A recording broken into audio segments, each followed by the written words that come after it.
இடம்பொருள் நேயர்களுக்கு வணக்கம். ஸோ இன்னைக்கு பார்த்தீங்க அப்படின்னா பாக்கியலட்சுமி சீரியலில் நம்ம எதிர்பார்த்தோம்ல, இந்த கோபி இந்த வீட்டை விட்டு போகிறதுக்கு என்னென்ன வழிவகைகள் வச்சு எப்படியாச்சும் இந்த வீட்டிலே இருந்துக்கலான்னு பார்ப்பாரு. அது எல்லாத்தையும் பண்ணுவார். அப்படி முடியலையா, பாக்கியாவுடைய சந்தோஷம் நிலைக்கக்கூடாதுங்கிறதுக்காக ஏதாவது திருட்டுத்தனம் பண்ணுவார். நம்ம எதிர்பார்த்த மாதிரி தான் இன்றைக்கும் நடக்குது விஷயம்லாம்.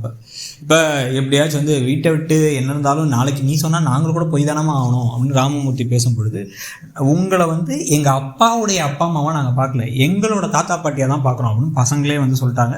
பாக்கியாவும் என்னம்மா நீங்கள் இப்படிலாம் பேசுகிறீங்க அப்படின்னு சொல்லியாச்சு. இன்னும் உள்நோக்கத்தோடு பேசுகிற மாதிரி இருக்கே அப்படின்னு யோசிச்சுட்டு இருக்காங்க. இப்போ இந்த சமயத்தில் கோபி ட்ராமாவுக்கு ரெடி ஆகிட்டார்.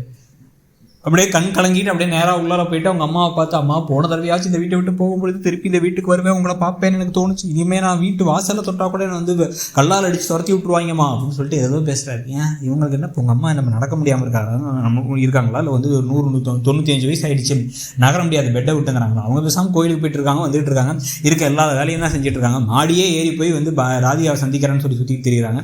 இதில் இவர் ட்ராமாவை போட்டோன்னா, அப்படிலாம் இல்லை, நீ எப்போனா வரலாம் அப்படின்னா, இந்த வீடு என்னுடைய வீடு, நான் கஷ்டப்பட்டு கட்டின வீடு, ஆனால் இப்போ அதுவே என் கையில் இல்லைன்னு ஆயிடுச்சு. எனக்கு அதை கூட பரவாயில்ல, நீங்கள் கூட என்கிட்ட இல்லையே, என் சொந்தம், என்னுடைய என் இனியா என்னை பார்த்து காரி துப்புறா, எல்லாம் நடந்துருச்சு. நான் என்ன செஞ்சேன், எனக்கு பிடிக்காத ஒரு பொண்ணை கட்டி வச்சிட்டிங்க, அதுக்கப்புறம் நான் எனக்கு பிடிச்ச ஒரு பொண்ணோட வாழ்கிறேன், அவ்வளோதானே. இதில் என்ன தப்பு இருக்குது? நான் தப்பே செய்யலைன்னு சொல்லலை, இருந்தாலும் நான் செஞ்சதுக்கெல்லாம் காரணம் இருக்குனால அப்படின்னு ஓவராக பேசிட்டு இதெல்லாம் பார்த்து உங்கள் அம்மா கொஞ்சம் லைட்டாக கரையிற மாதிரி தெரியலன்னு, இதுக்கப்புறம் நான் இருக்க மாட்டேன்னு தோணுது, எனக்கு இப்போவே ஒரு ஹார்ட் அட்டாக் வந்தால் பரவாயில்ல, நான் போனால் பரவாயில்ல, சீக்கிரமாக போய் சேர்ந்துருவேன்னு தோணுது, நீங்கள் இல்லாத இடத்த நான் எப்படி இருப்பேன், என் அம்மா இல்லாமல் நான் இப்படி வாழ்வேன் அப்படின்னு என்னென்னவோ வசனம் பேசுகிறாரு. பேசிக்கிட்டே இருக்காரு, பேசி அப்படியே கண்ணெல்லாம் கலங்குறாரு. அதுக்கப்புறம் நான் செத்துருவேன்னு தோணுதுமா அப்படி பண்ணலாம் ஒரு எமோஷனல் பிளாக்மெயிலாக பண்ணேன். அப்படிலாம் ஆகாதரா, நீ கூட இருப்படா, நான் கூட இருப்பேன்டா, எதுவும் கவலைப்படாதரா, நீ எப்போ வேணாலும் வரலாண்டா, நான் அவனை பார்ப்பேன்டா, பார்க்கணும்னு நினச்சா பார்க்கலாண்டான்னு சமாளித்தாலும் என்ன சொல்கிறாரு அப்படின்னா நீங்கள் என் கூட வந்துருங்க, அவ்வளோ பாசம் என் மேலே இருக்குன்னா என் கூட வந்துருங்கிறாரு. அவங்க நான் எப்படா அப்படின்னா, வரலாம் நீங்கள் அங்கே, ஐயோ அது ராதிகா வீடு அப்படின்னா அது எங்கள் வீடு அப்படிங்கிறது.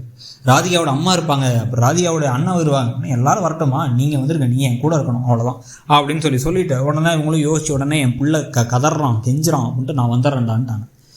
அதாவது கணவரை பற்றி கவலைப்படாமல் சரி ஒரு முடிவு எடுத்தாங்க. முடிவு எடுத்ததுக்கப்புறமா இப்போ என்ன பார்த்தீங்க அப்படின்னா வெளில வந்த கோபி உடனே கண்ணை தொடச்சின்னு சிரிக்கிறாரு, பார்த்தியா நான் சாதிச்சிட்டேன்ட்டு.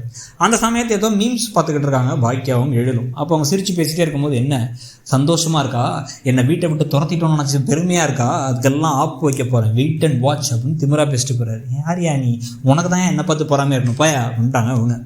இப்போ இதே எண்ணத்தோட நேரம் மேலே போயிட்டு என்ன பண்ணுறாரு அப்படின்னா அப்போன்னு பார்த்து ஏதோ பாக்கியாக அவசரமாக ஏதோ ஒரு ஹோட்டல்லேருந்து கால் வந்துச்சுன்னா அவங்களும் கிளம்பி போயிட்டாங்க. எழிலும் அந்த பக்கமாக போயிடுறாரு. இந்த சமயத்தில் நேராக கோபி மேலே போய் ராதிகாட்ட பேசுகிறாரு. பேசி இதுக்கப்புறம் எல்லாத்தையும் மாற்ற போகிறோம், இவங்க ஒன்றும் சந்தோஷமாக இருக்கான்னு நினச்சிட்டு இருக்கானுங்க எல்லாம், இவங்களுக்குலாம் ஆப்பு ரெடி, நான் என்ன பண்ண போகிறேன் தெரியுமா அப்படி இப்படின்னு பேசிகிட்டு இருக்கேன். அப்போ இந்த வீட்டை விட்டு போலையா, நம்ம இங்கேயே எவ்வளோ வெக்கங்கட்டத்தனமாக எவ்வளோ அசிங்கப்பட்டாலும் அவமானப்பட்டாலும் உட்காந்துருக்குன்னு நினச்சிட்டு இருக்கீங்களா, நீங்கள் வேணால் உட்காந்துருங்க, நான் கிளம்புறேன் அப்படின்னா, அதெல்லாம் இல்லை, நம்ம போக தான் போகிறோம், எங்கள் அம்மாவும் என் கூட வரப்போகிறாங்க, என் அம்மாவும் நானும் அங்கே ஒன்றா வரப்போகிறோங்கிற விஷயம் யாருக்கும் இங்கே தெரியாது. எல்லாருக்கும் படத்தோட கிளைமேக்ஸ் இந்த மாதிரி நாங்கள் கிளம்புறோம்னு நினச்சி சந்தோஷப்பட்டு இருக்கும் போது நீயும் நானோட சேர்ந்து அம்மாவும் வரப்போகிறாங்க அப்படின்னு பேச, லூஸ் ஆகிட்டீங்களா நீங்கள், உங்கள் அம்மாவுக்கு ஏற்கனவே என்ன பிடிக்காது, எங்கள் அம்மாவை பிடிக்காது, நான் ப்ரெக்னெண்ட்டாக இருக்கிறதும் பிடிக்காது, இப்போ ஒரே இடத்துல கொண்டு வச்சு பிரச்சனை மேலே பிரச்சனை கொடுக்கலான்னு பார்க்குறீங்களா அப்படின்னு ராதிகா கேட்குறாங்க. என்ன எங்கள் அம்மா நீ பிரச்சனைங்கிறியா அப்படின்னா, யோ நீயே ஒரு பிரச்சனை தான் அப்படின்னு அவங்க சொல்லியிருக்கணும். அவங்க சொல்லாமல் புரிஞ்சுக்கோ கோபி, இதெல்லாம் ஒத்து வராது அப்படின்னா, அதெல்லாம் இல்லை, நான் முடிவு பண்ணிட்டேன், என் அம்மா என் கூட வரப்போகிறாங்க, எங்கள் அம்மா என் கூட தான் இருப்பாங்க, நான் மட்டும் அங்கே தனியாக நீ உன் அம்மாவோட இருப்பேன், நான் தனியாக இருக்கணுமா அப்படின்ட்டு 50 வயசு பையன் மாதிரி ஆள்மரியாக பேசுகிறாருங்கிற மாதிரி இருந்துச்சு நமக்கு. எல்லாத்தையும் பேசிட்டு என்ன சொல்கிறாரு அப்படின்னா எல்லாத்தையும் வாயடைக்கிற மாதிரி விஷயத்தை நான் செஞ்சுட்டேன் அப்படின்னு பெருமைப்பட்டுக்கிட்டு இருக்காரு. அடுத்து என்ன ட்விஸ்ட் நடக்குதுங்கிறத பார்க்கலாம். உங்களுக்கு என்ன தோணுதுங்கிறத சொல்லுங்கள். தேங்க்யூ.